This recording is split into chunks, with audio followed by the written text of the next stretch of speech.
Hello and welcome to Nerd Subculture. I'm your host Jarrod. And I'm Edwina. And still doing a Once More Feeling series on Buffy the Vampire Slayer. Eddie, we're still doing it, aren't we? We still sure doing are. it. We're doing the season finale. Season 3 finale, episode 21-22, Graduation Day. This episode, well, the first episode was released on May 18th, 1999. The second one, however, was released not a week later, as I thought, but actually July 13th, 1999. A good 3 months later. I guess we'll get into that. And it was also written and directed by Joss Whedon. Yes. Eddie, yes, Graduation Day. Okay, this is a full spoiler podcast. I'm yes. a huge fan, but Jarrod has never watched the series all the way through, and I'm trying to convince him it's worth his time. Absolutely, yeah. Yes. My time is 3 seasons, Eddie. We're here. We've done it. 3 seasons. We got to 3 seasons. 3 seasons, and how are we going? we're going well. So I do have to ask, had you seen this episode? No, I haven't seen this episode, no. So were you surprised when all the kids had all banded together and had, they do the big reveal? No, and they've I all did got not see that weapons? coming. Didn't see it coming? No. Yeah, nice touch there, yeah.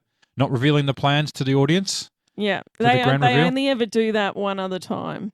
I think I know that time too. Yeah, yeah, I know that one. Yeah. Yeah, it was a good episode. Good double episode. Lots of action.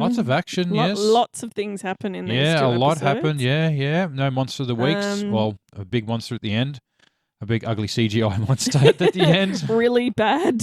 Really bad, yeah. Really bad late 90s CGI. No. It's such a shame they didn't sort of touch that up a little bit with the upscaling of the HD versions. It just thought they would have given a little bit of attention to the CGI effects in it, but alas, not. No. We got that awful screensaver snake thing. Yeah. Like people do better stuff on their phones. CGI on Yeah, their phones they do. these Yeah, days. exactly. It's amazing how much technology has come for a TV show like that. But for the time, actually, even for the time, it was pretty bad. Even for the time, it was bad. Nah. You have to remember it was a TV show. Oh, of course. Yeah. I mean, that's not going to... So, and they probably actually blew the budget just to do that. Yeah. It probably cost like 50 grand to do that thing. Yeah. Considering Jurassic Park came out like 9 years before that, or 8 years before that. Yeah, but again, they had a movie budget. Yeah, I know. Yeah, I know. They TV show budget. TV show budget. Yeah. Warner Brothers as well too. So yeah, I know that means much anything. Or yeah. Well, do you want to do the possibly extremely long, extremely extended long summary? Synopsis summary. Eventually, we'll get that right. It's a summary. It's a summary. But okay. we keep saying synopsis. We do. We'll never learn. No. All right, this episode opens with the gang preparing for the graduation. Cordelia and Xana discuss the colour of their gowns, and Willow speaks to Buffy about all she'll miss about high school. Vacuous tramp. Buffy's considering skipping graduation to fight Mayor Wilkins until Xana joins them and informs the two that the mayor will be the commencement speaker at the graduation. Faith visits college professor Lester Worth on behalf of the mayor and kills him. She reports Not the Vulcan. She reports the kill to the mayor, who has Faith change into a dress and tells her that the ascension is her day as well as his. In class, Anya speaks to Xander. When he mentions the ascension, her expression becomes grave. In the library, Buffy shows Giles and Wesley the newspaper which details the murder of Worth. Buffy suspects Faith to be the culprit, and the three agree that Vulcan must have known something that the mayor wanted to keep secret. Xander and Anya arrive, Anya having witnessed a previous ascension. She tells them about a sorcerer who became a pure demon Lohesh.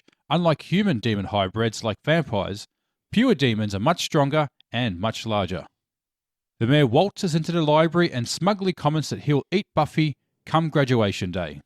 Upon hearing this, Giles, in a fit of rage, stabs him with a sword. Lets out his inner ripper. But the mayor is unharmed and merely scolds Giles for his impromptu violence, a bad example in the presence of children.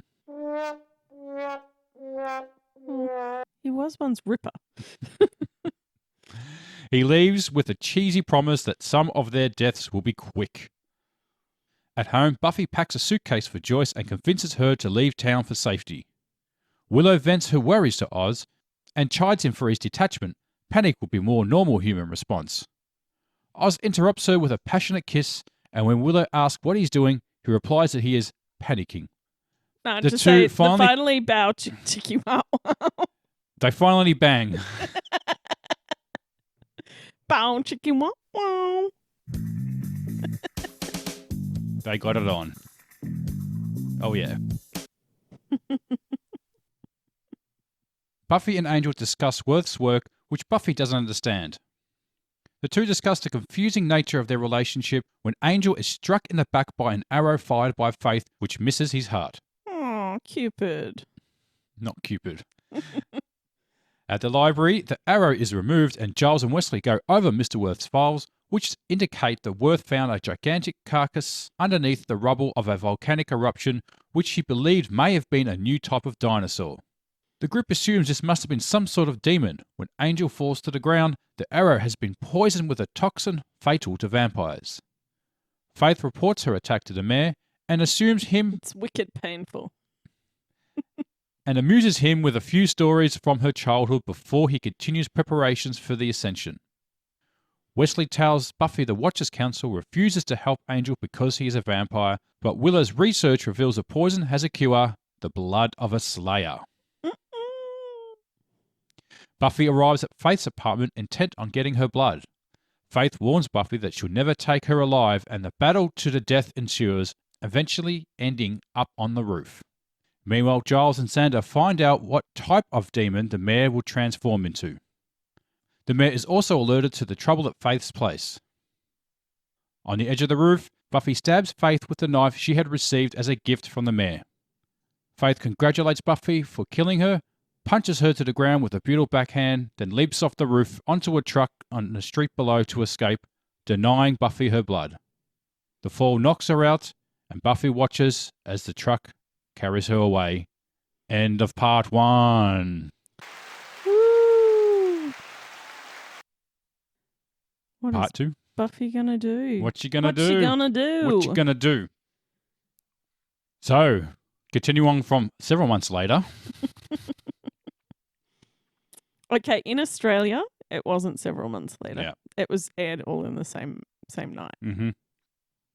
Giles informs Cordelia that Buffy has quit the council and no longer requires a watcher.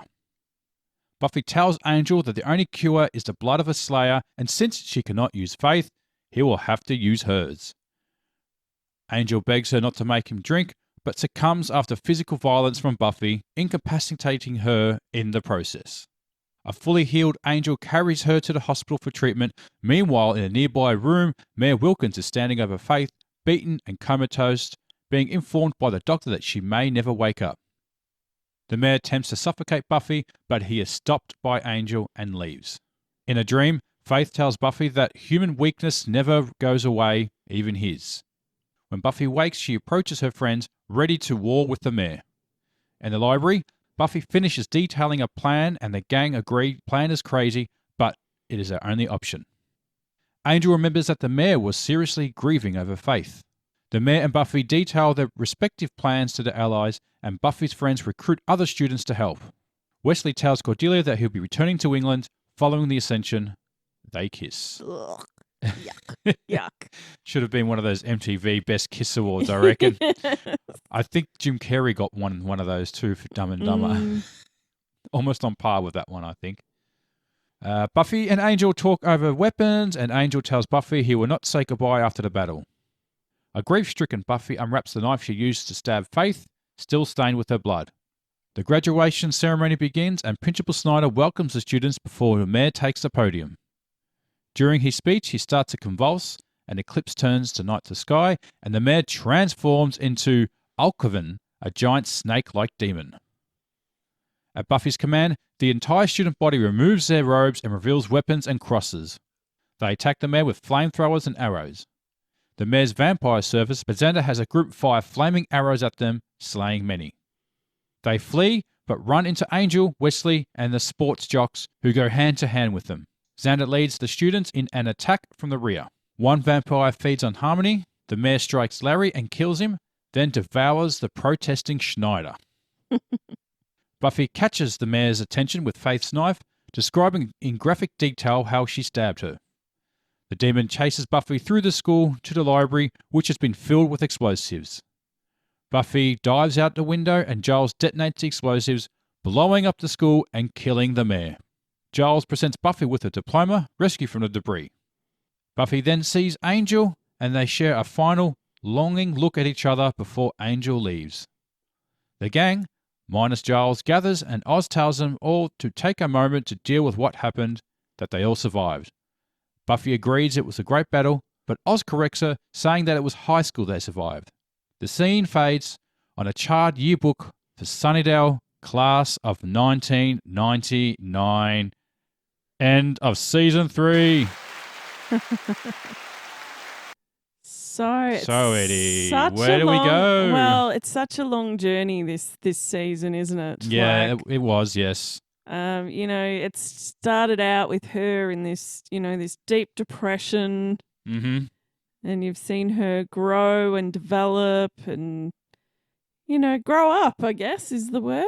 Yes, she has. Yep, she's had the hero's journey through this season. Yeah, like it's definitely an amazing journey throughout this season.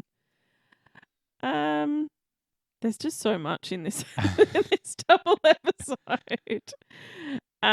This is the end of it's the end of the high school years of the show. It's the end of the metaphor of high school as hell. It seemed like the only way the school was going to end, or them finishing school, was with it blowing up.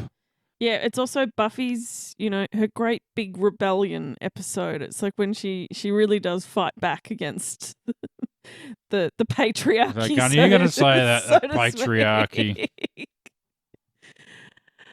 Well, it is, she gets Now, what's that? you see how important that episode, like what happens in the prom, her getting that class protector award, is actually key to this episode. And it was one of those little things on how she ends up beating the mayor. Yeah. Is that the students weren't oblivious to what was going on. They like the fact that she had all of them were fighting. Well, they believed her too. They said, they believed her. I mean, exactly. You can imagine the conversations that they were having with the students saying, hey, so when the mayor's going to do his speech, he's going to turn into a giant evil demon and try and kill everyone. Yeah. And you think most people will be like, you're fucking insane. Yeah. But no, they believed every word and helped and joined her. Yeah. Yeah. They believed her. They were willing to help. Backed her up. They backed her up, exactly. Like they didn't second guess her at all. And she earned it throughout this, it's been 2 seasons. 3 seasons, sorry. Yeah, 3. Sorry. And a movie. Over 3 seasons, she's managed to, build this rapport. And these kids actually, trusted her so much. A few of them may have lost their lives. Yes, yeah. Poor Larry. Yeah. Doing the little trope that you got to kill all your gays. Oh, God, no. Kill the gays, apparently. It's a bit of it's an unfortunate trope of the time. Yeah. And Harmony? Harmony died? Did she? Well, she got eaten by a vampire, so... Maybe she became a vampire. Oh, when did I have time to do that, though? I don't know, Okay. but she does make a reappearance. Okay, weren't ready to kick her out of the show just yet. No, I think she actually becomes a main character in Angel, like in later seasons. Yeah, she becomes like Angel's secretary. Okay. Yeah. Right. Helping the patriarchy, huh? Yes. I think she even gets her own episode and everything. Is that where she has to go buy paper for the printer and stuff?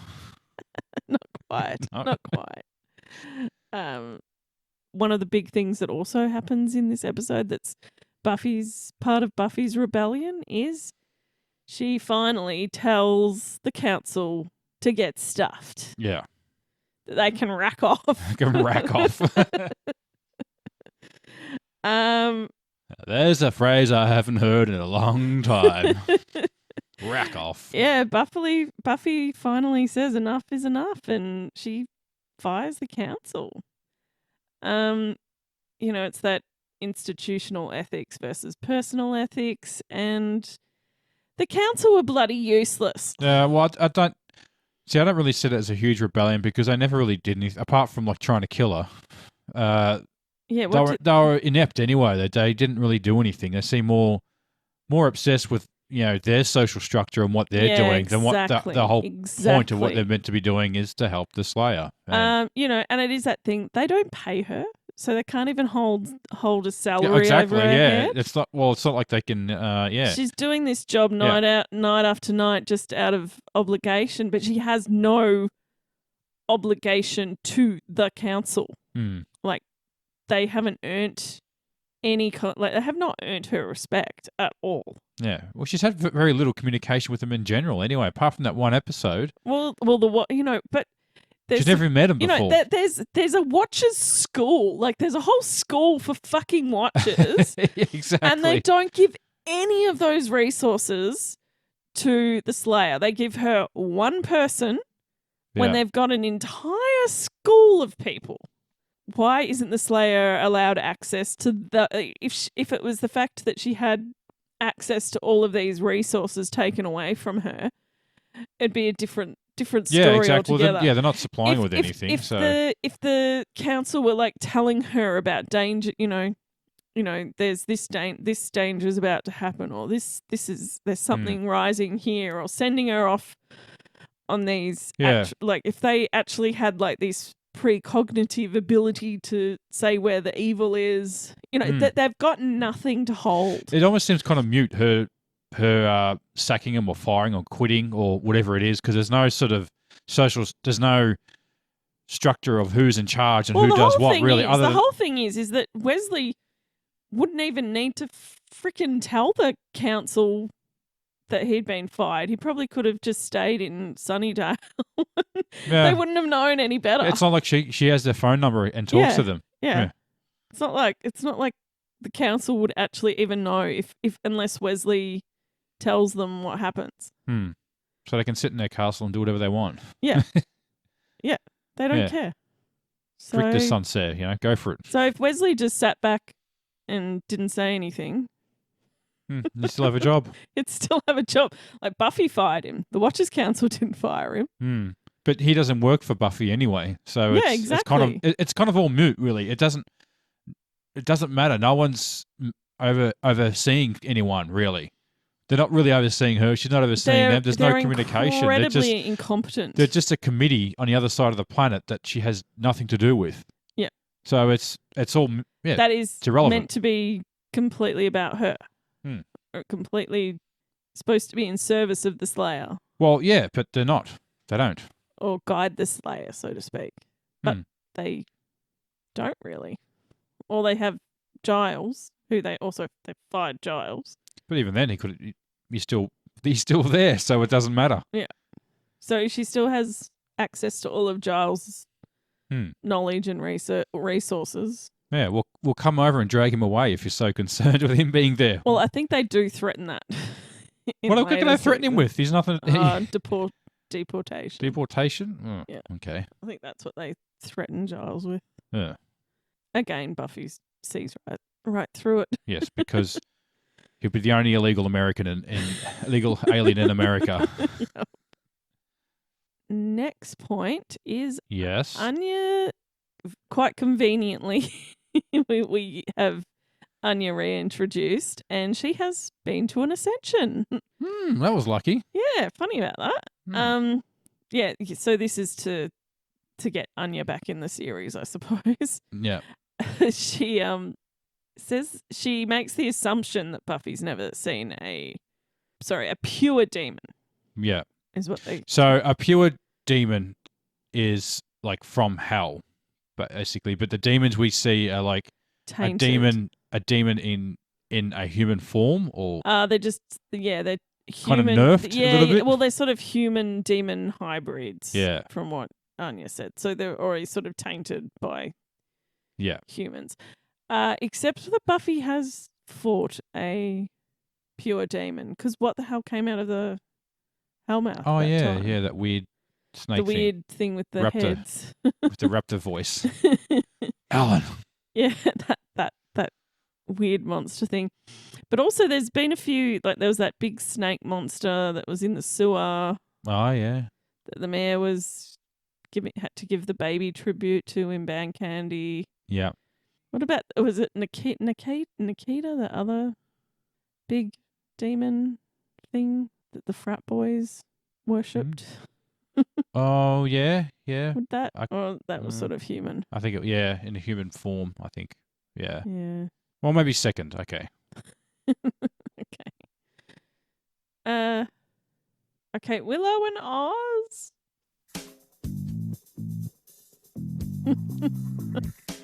So, yeah, they actually have sex for the first time, and then Willow feels extremely guilty about it. Yes. Looks like they were happy. They enjoyed their moment. They're probably going to die the next day, so it was probably a good idea. Yeah. Going to be shipping out tomorrow. Xander making the comment about the books. Boy, it's a good thing no one ever wanted to check any of these books out. And Giles is just like, yes, quite convenient. Just a line there to cover up the fact that no one was ever in the library. Yeah. How did they get away with that? Like, there's a school library, but no one. So all those books are gone? Oh yeah, you saw them packing up the books. Oh, okay. Yeah. Yeah, I missed that. Oh, that's you're just you're probably distracted because it was when you see Wesley and Cordelia, they're packing books when they have that weird kiss. But you're so distracted by the weird kiss, you don't even question what they're doing. Yeah. Yeah, can we talk about a bit more of that about that kiss? Yeah. Was it the most uncomfortable kiss I've probably ever seen? Yeah, it was like you couldn't get much more awkward. Like she was into it. He didn't really know what to do, and he was like slobbering all over her face. She had to like keep wiping her, it's her that lips. thing where they weren't quite they just weren't in sync with each other. Yeah, I think that was the main issue. Because he was like flat on her face, like he didn't. And she kept wiping her mouth, like it was like slobber all over. Like yeah. So, but yeah, that's it's done that way to kind of end their sort of little their little flirtation that they've had running throughout the series or the season so far, is that they've had this little flirtation. And that it just pretty much puts that to an end. Like, no, this ain't gonna work. Yeah, it's in his kiss. There's no chemistry between them whatsoever. Not gonna work. No. And they're like, yeah, bye. See ya. Goodbye. Yes. The big finale of the first episode is the Slayer versus Slayer fight. Yeah, pretty epic, wasn't it? The iconic Slayer battle that Buffy wins. Sort of. Well, she won and lost at the same time, didn't she? Yes. She won the battle but lost the war. Yeah, and is the thing throughout this season, Faith has been trying to get Buffy to be more like her. And she finally sort of pushed the right button this time to get Buffy to be more like her. And, it's with a little poison arrow. Yeah. What was the poison? I don't know, they didn't say. Poison of vampires. Some weird poison for a vampire. That's wicked painful. Yeah, so this is sort of the ethics of what Buffy does in this scene. Like, is it right that she was trying to kill Faith to feed her to Angel? Yes, but she created the situation, so no, I don't know. And in the scene, Buffy is wearing that. I don't know. Buffy's wearing that red leather pants with the black top and black leather jacket.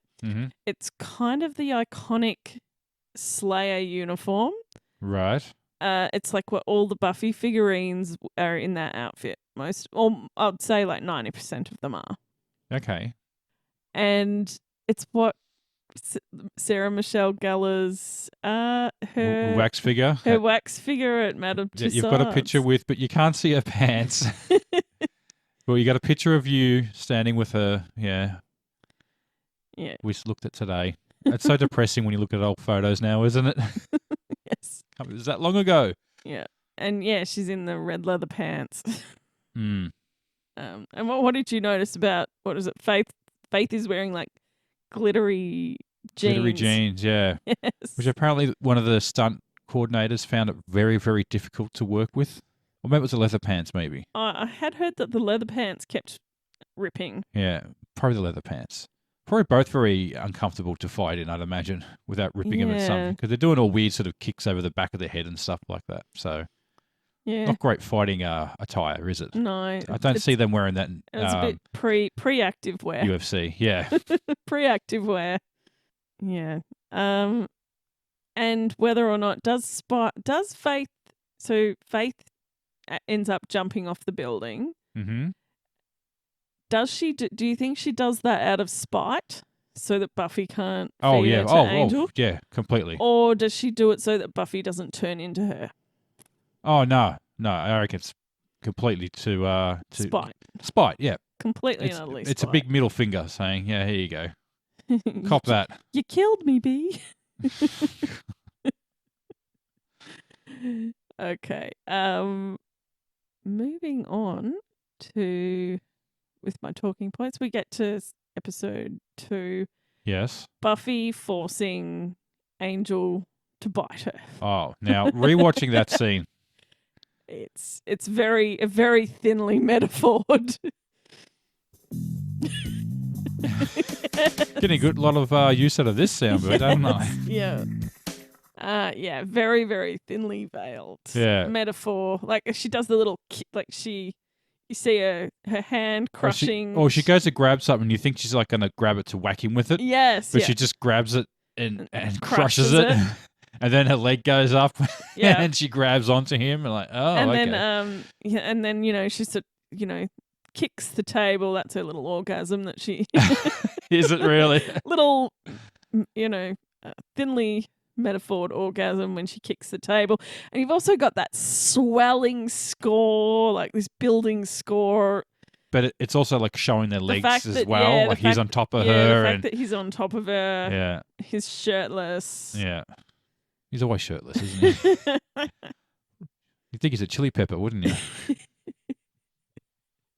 Yes, because all Red Hot Chili Peppers don't wear. That's an observation one of our children made when he's running around without a shirt. What are you? I'm a chili pepper. Oh, yeah. And then he feels it's sort of the final, because like when he was delirious, Angel was saying how he was I think he's saying it to Willow, that he made a mistake and he's gonna stay.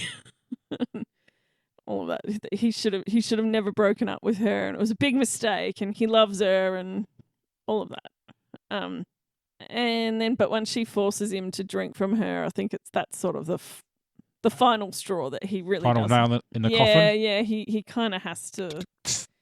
Yeah, he kind of has to leave town in a foggy, just fading into fade into the fog. Just fading into the fog.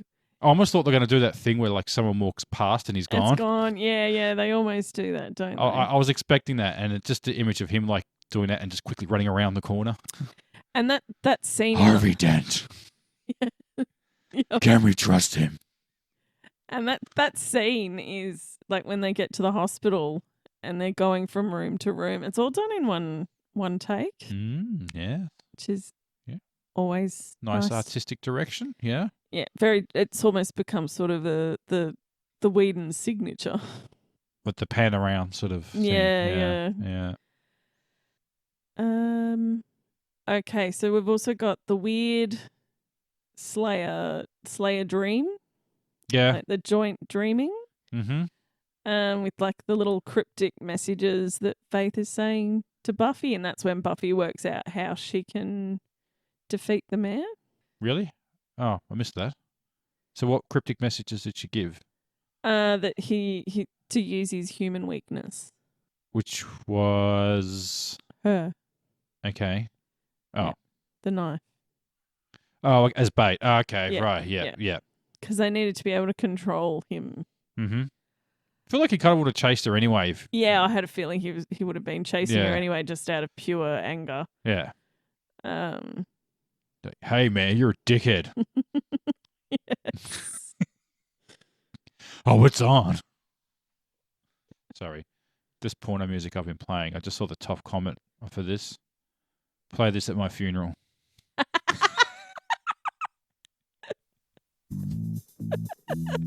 He lies. So we have the weird Slayer dream where you've got the cryptic little clues. Mm-hmm. There's a bit of foreshadowing dealing with, like, I think that it's the arrival of Dawn, like the character Dawn in the later series, who just suddenly appears out of nowhere. Because Faith says, miles to go, little Miss Muffet counting down from 730. And she's looking into the dawn. That was the whole thing. Yeah. But it's not actually that. It's actually foreshadowing Buffy's death in the season 5 finale. Oh, spoiler. You already know she dies twice. Which is 2 years from this, so it's 730 days, and miles to go is a reference to a poem about death. I've got miles to go before I sleep. And within that dream, you've got the first appearance of the shadow demon, aka the spirit of the Slayer. Well, I didn't see that, really. It's the cat. Oh, in the form of the cat in Buffy and Faith's vision. Sorry, Amory, this is something I have found on the internet. Okay, that's fine. Since Buffy's death in the season 1 final, Buffy the Vampire Slayer Prophecy Girl, the spirit of the Slayer has been shared with 2 individuals, with neither one having everything required to be at their full potential. The exchange between Buffy and Faith results in Buffy gaining full control of the Slayer's inherent resources, represented by the boxes of items all over Faith's apartment. The Slayer spirit makes its next physical appearance in the season 4 final, Restless, as Willow and Tara's cat, and more prominently as Sienna, the first Slayer. So, and it won't be the last time that Faith and Buffy have these cryptic dreams together. Oh, okay. Having dreams together now, huh? Yeah. Ew. Now we get to the big battle. Yes. The final showdown. Now, I have to say, Immediately. like, when it aired in Australia, we did get the back, like, it was all Yeah. in one night. So let's talk about that. So we mentioned in Earshot how the episode was pulled because of the Columbine disaster. Mm-hmm. And so this has been like 3 or 4 weeks after that, they decided to pull this episode as well. Yes. And so, which has been really annoying, a 2-part episode season finale. Because they blew up the school. That was the big issue, because there had been, I think with Columbine, they did have explosives. Yeah. I don't know. I mean, it's just because something happened at a school means you got to pull other things. I've seen that happen so many times. Yeah, but I think at the time people were pretty sensitive about. Yeah, I guess. I remember of an episode of Drawn Together. Remember that? It was that reality show of like those. Yeah, I remember Drawn Together, yeah. Yeah. And remember there was I think it was a character called Captain Hero who was like the Superman-ish type of character. Mm. So there was an episode where the character on the show got paralyzed. Okay. Yeah. For something, I can't remember what happened. He was in a wheelchair. And when that episode was meant to air was when Christopher Reeve passed away. Oh, okay. And yeah. they pulled that episode. That's fair enough. That's a bit insensitive. I guess so. I guess, yeah. I mean, it wasn't like I don't know how big that show was at the time, but it wasn't like that mainstream, I would have thought. Yeah, but it was sort of like after 9/11, there was songs you could play. God, there was songs you could play. There was a reckoning of everything from It's Raining Men to...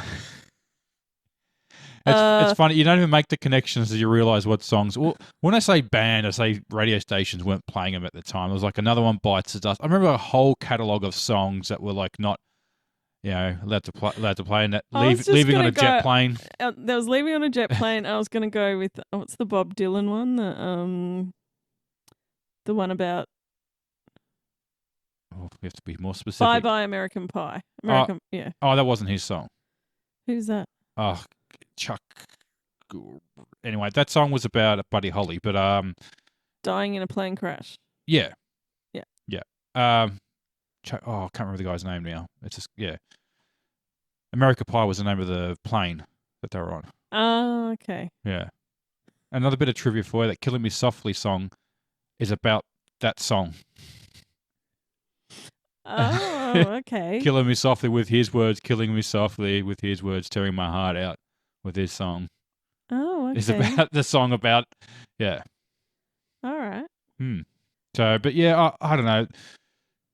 Yeah, I guess you don't want to be insensitive to, and certain things can happen at the same time, and maybe you just want to delay it for a bit, Of course, there was the infamous Spider-Man trailer teaser. Oh, yeah. Which probably what I think was probably a good idea to pull that one. Yeah, definitely. Yeah. The webs between the two twin towers. Yeah, I mean, that was, like.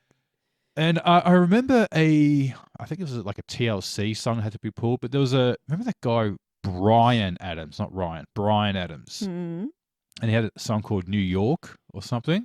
I don't know. And I just remember seeing the video clip of it, and he's standing with the skyline of New York in the background, and before the song started, title card came up, said this video clip was filmed sometime before 9/11 because you can see the Twin Towers in the background.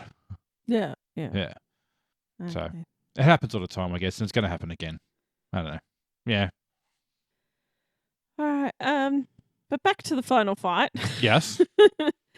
So I remember watching this. I remember being genuinely like going, "Oh, what's the plan?" I could not guess what the plan was going to be. Mm-hmm. Like I didn't figure it out at all. Like I'm like, how is Buffy going to get out of this one? How are they going to get out of this one? And when they pull open the gowns, the gowns, and they're all with their weapons, and Xander's all like, arrows and like what was it? Fire. What was it? No, flamethrowers. And all these kids suddenly have flamethrowers. Yeah. That was almost my Avengers Assemble moment that's in Endgame. Like it's one of those, your little fist pump moments in a TV series. Come on, quickly. Yeah. Avengers. Cuts out. No, but like in Endgame, like when everyone all, to the left. Yeah. Your big fist pump moment when everyone, yeah. it's like, yes. Yeah, I remember sort of being like, yes, yes. They're all together, they're all working as a team. Yeah, it was a good moment. It was, yeah. Yeah. So, but we lose Larry. As I said, we lose Larry. We lose Harmony, so to speak. Yeah. Cordelia. Yeah, she gets to stake a vampire. Is that the first staking? Oh, she's staked before. It is. You see her. She goes on. She had been going on patrol and helping out and stuff. I thought she might have staked someone before. Had she? I don't think so. Oh, okay. Well, you'd know. Yeah. She was sort of Oh, didn't she stake one indirectly? Like she fell on one or something and then landed on Xander? Would that happen? Yeah, Something like no, that? it's hard. I think it is her first, like, where you actually physically see her. Yeah, well, that was an accidental one. Yeah. And she landed on top of him. Yeah. Another trait of Joss Whedon. And we lose Snyder. Bye-bye, Snyder. He gets eaten just like the other principal. Yeah. Just like Principal Flutie, Snyder gets eaten. And good riddance. Though it's a great character to hate. Yeah. Although it was just really dumb. Like, after all the stuff he's seen and him being so squirmish at those little bug things, and he starts yelling at the snake. Yeah. This giant snake monster. Oh, this is unacceptable. What? Yeah. It's eating people in front of you. And in that moment you realize just that's the really important thing that Buffy got that class protector award. So, you know, she didn't have to get up and do a big speech. Like, I think it was all done individual people telling the Independence Day speech Yeah, thing. Yeah. Like, she didn't have to get up and do that. Well, everyone else was, like, feeding the information, though, weren't they? Yeah. So I think they were relying on, like, Harmony and, what was the other? Larry? No, Larry and the other popular guy that Willow was tutoring. They're relying on him. Oh, the basketball player guy, yeah. Yeah, they were relying on them to get the word out. Yeah. And Xander does a good job using his army man training. His military skills, yes. Military training skills. Yeah. Come back into it. I did find one interesting thing from Marty Noxon on the DVD commentary. She said that the explosion scene was filmed at 5 a.m. in Torrance, where the outdoor scene had been filmed for the previous 3 years. The explosion was so huge it woke up many of the residents, broke windows, and set off car alarms. As a result, the town refused to allow Buffy to film there again. Oh dear. Yes. Good thing it was the end of the maybe high they school figured. years. They figured maybe it'd be the end of it. Yeah. God. And I do love that little moment at the end that just sort of wraps everything up, and you get that breathing room. Just take a breath. We're done. You've got sort of the last time you'll see like Cordelia, Xander, and I kind of wish that Giles had have been in that shot too, but I think it was also about them. It's the end of, they didn't really get to celebrate finishing high school. Well, blowing up the school's a pretty good way to celebrate, I reckon. We'll celebrate in a nice way. Tell you what, these muck-up days are getting a little out of hand, aren't they? Yes. Yeah. But yeah, they have that, let's just take a moment. And moment's done. Yeah. And you see them walk off and it's very nice. Yeah. And it's the last time I think you see all of them together. Yeah. Now, did you have a rabbit hole that you went down? I did. I had a couple, actually. That little clip of the porn music I found before. I just searched on YouTube porn music to see what I'd come up with. Actually confronted about some... Not confronted, I should say. It's actually interested in some of the other things I found. This was 80s porn music.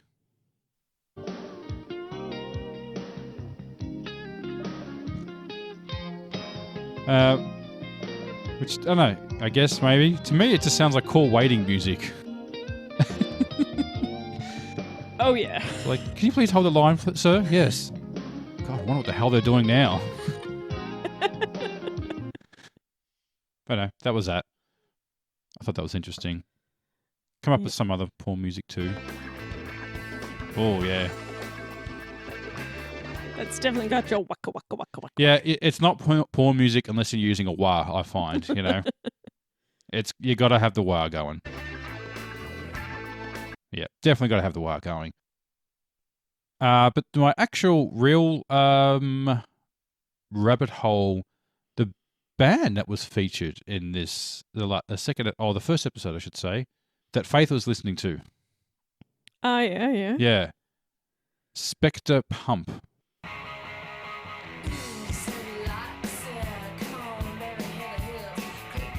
So I can play all of this. I won't get copyrighted for it because I could not find a single thing about this band. Oh, really? Spectre Pump, they're called. Might be from California, might be from Portland. 3-piece band. Some cool songs. It's a garage band. This could be a band you could just listen to rock out to.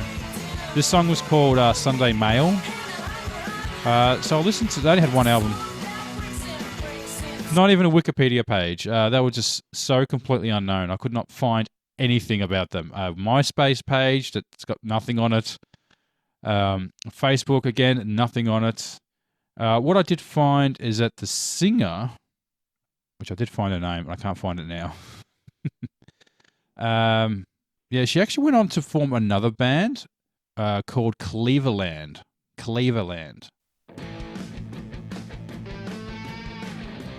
So I think maybe she might be more famous for this band, maybe. I've never heard this song. It's called You're Not Sorry.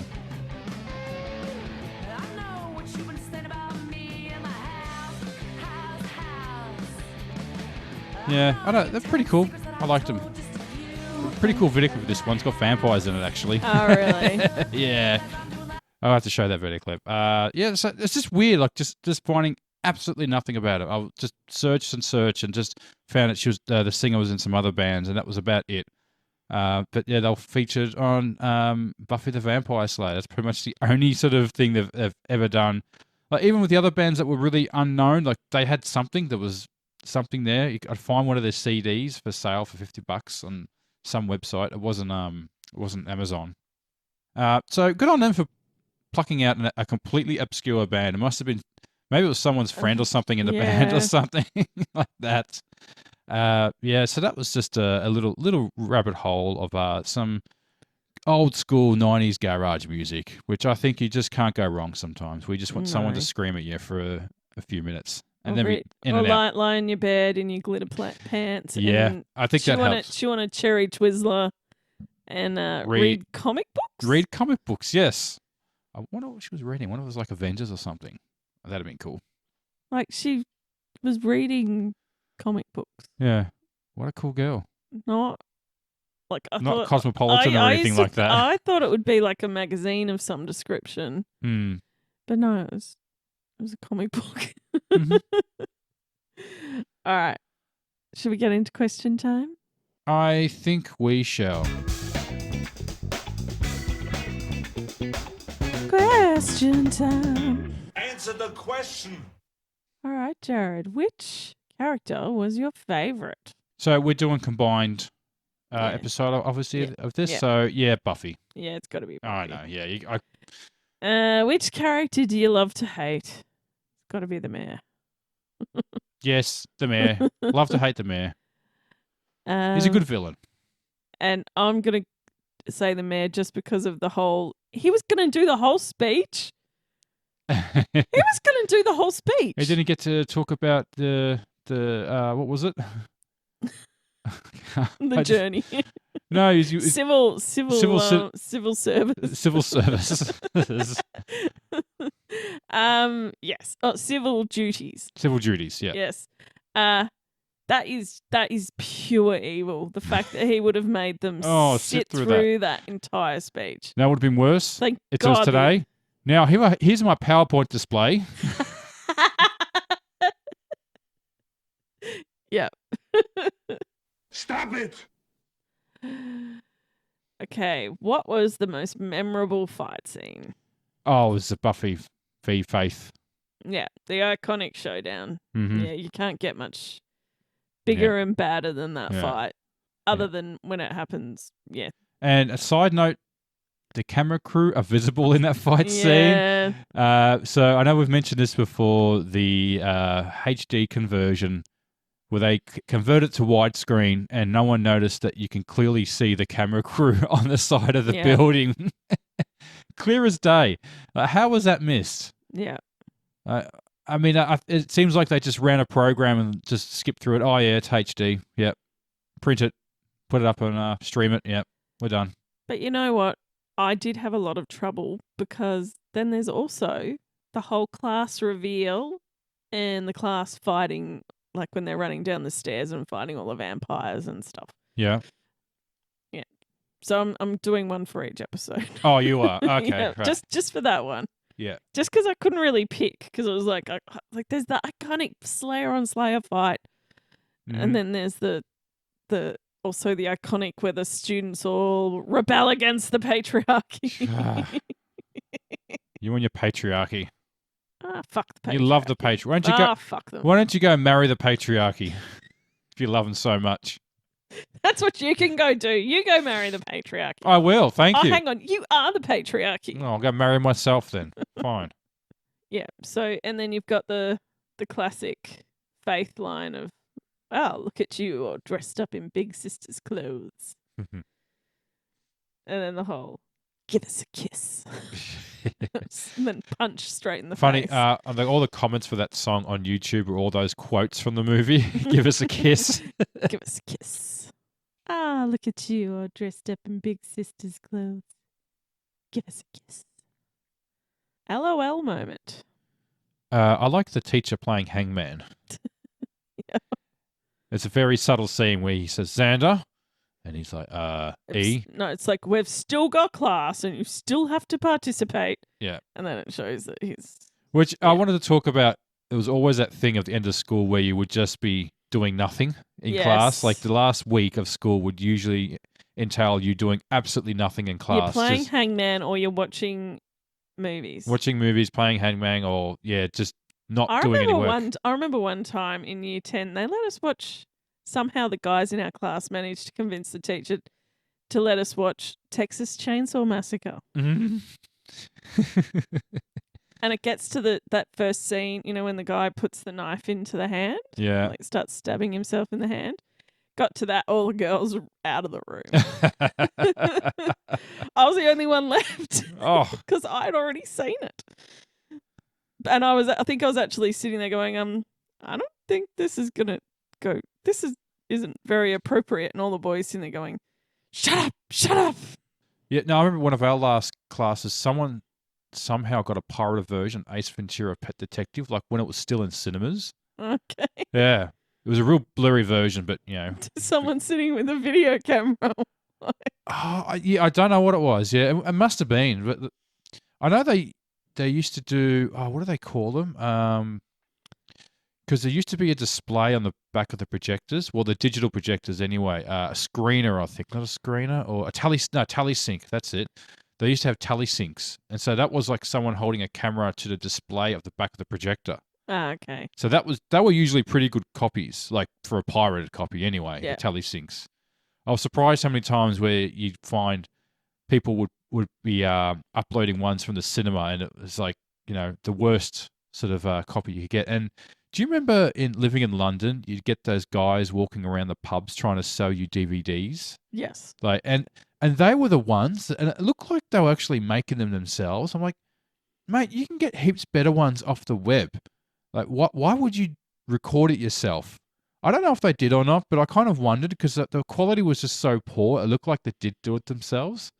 They just didn't know how to download it off the internet and get like a tally-sync one at least, Yeah. Okay. Sorry, my LOL moment had to be the Wesley Cordelia awkward kiss. A kiss of death. What's really a kiss of death? It killed their relationship dead in its tracks. And you were also pissing yourself laughing at that scene. It was hilarious. It was funny. Yeah. Okay. Favorite scene? The battle scene at the end. Yeah.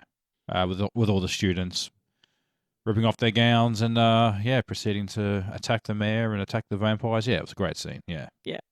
So I've got that, but then I've also got when Buffy quits the council.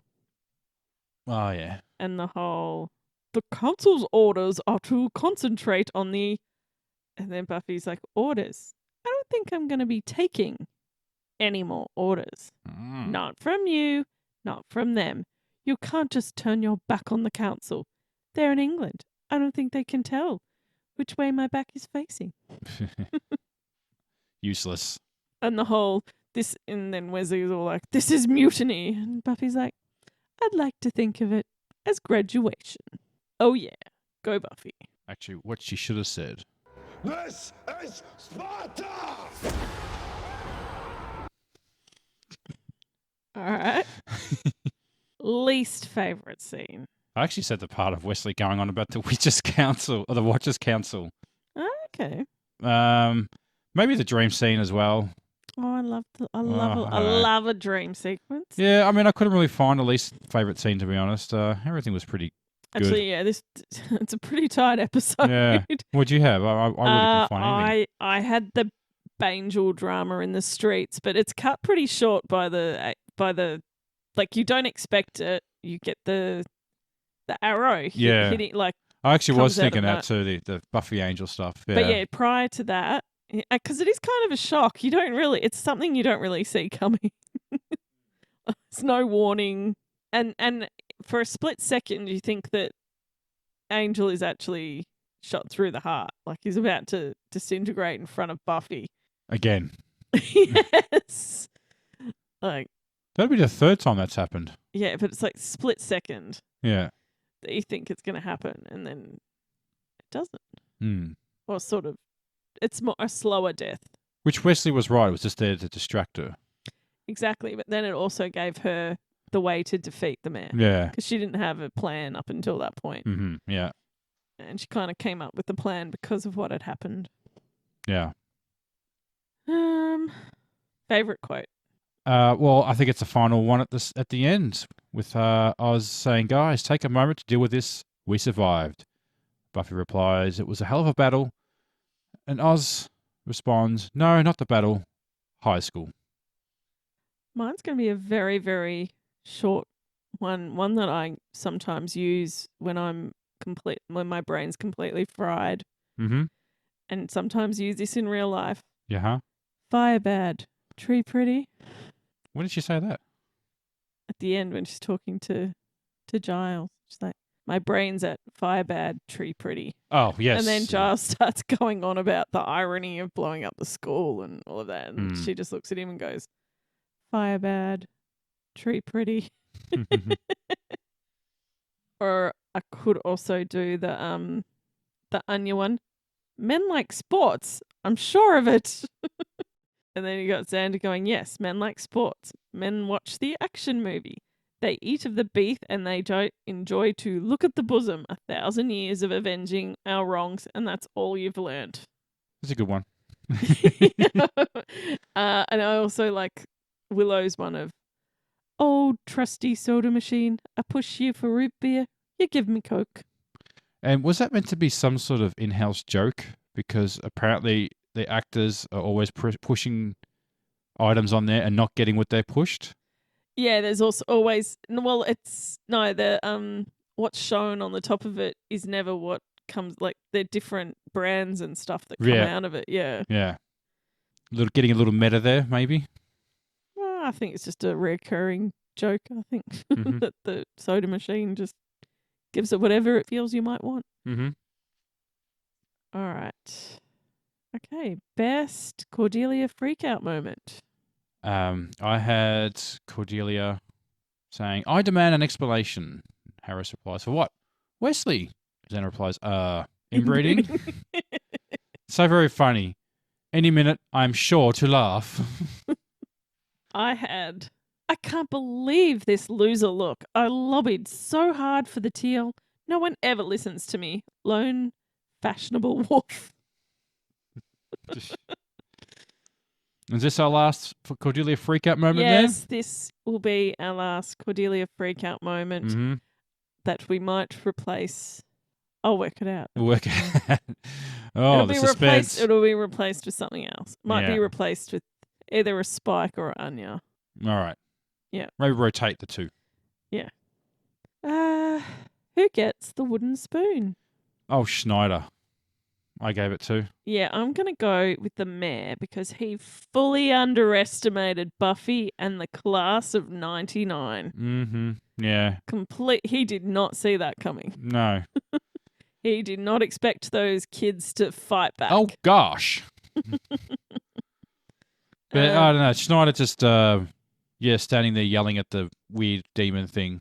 And yeah, it's stupid. Yeah. A little bit out of character as well. Well, like I said, he completely shed himself with the bugs and stuff.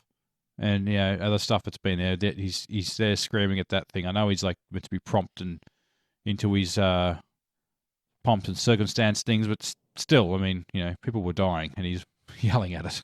Yeah. Oh, that was really dumb. And who is the MVP of the episode? Oh, it has to be Buffy. Yeah. I was going to go Buffy and the class of 99. The class of 99. How about we just say the class of 99? Yeah.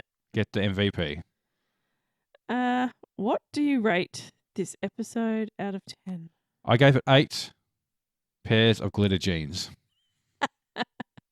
Actually, I gave it 8 out of 10 poison arrows. Oh, I was going to say that one, but I like the jeans better. Yeah. Now that it's the season finale episode, Yes. What does that mean? we have season finale questions. Season finale questions. about the whole Right. about the whole season. Okay. Well, what have you got for me now? All right. So, what do you rate the season overall? Do I have to name something or just give a number? Just give it a number. Okay. Oh, 6 maybe. 6? 6. Okay. Yeah. I'm going to go on 9. 9. All right. There's a lot of good stuff in this season. What's your favorite episode from the season?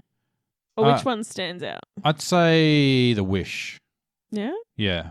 I'd say that one probably sticks out the most. Yeah, I've got Band Candy. It's always definitely one of my Which one was that? all-time Oh, is that the favourites. Joyce and... Yeah. Yeah, okay, yeah. Yeah, that's one of my all-time That'd be a close favourites. second, yeah. And then, yeah, probably followed by The Wish and Doppelgangland.